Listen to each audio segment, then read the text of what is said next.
Nandito ako ngayon sa Naples, katabi ng dagat.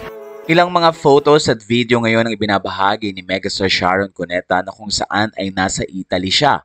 Kasama rin ng nasabing megastar ang kanyang anak na si Miel. Ayon sa mga fans, magandang makita si Sharon na nagtatravel para na rin kahit papano ay maibsan ang mga stress na meron siya nitong mga nakaraang araw.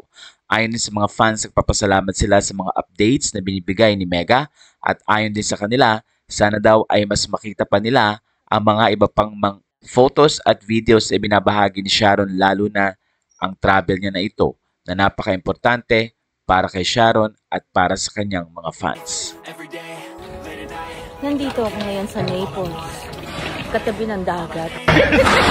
Pati yung basura? Oo, parang huwag natin pakita yung basura kasi ayan, may cafe-cafe sa likod na yan na lang. Baklaran na. Oo, naalala ko ang Baklaran at ang seaside dahil doon kami namimili lang mga isda na maliit ako. At since hindi ako nag-blow dry, naka-fly away yung bangs ko. How are you all? Love you guys. Ayan, nasa Naples pa rin ako. Di pa kami naglalakad.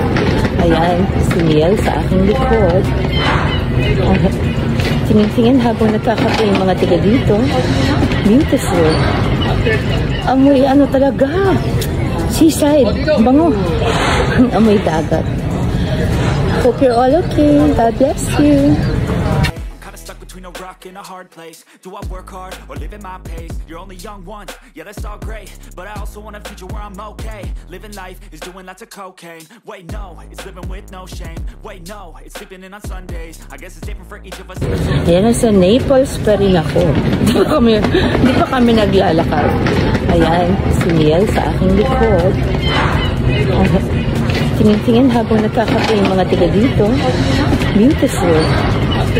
Amoy ano talaga. Seaside. Bango. Amoy dagat.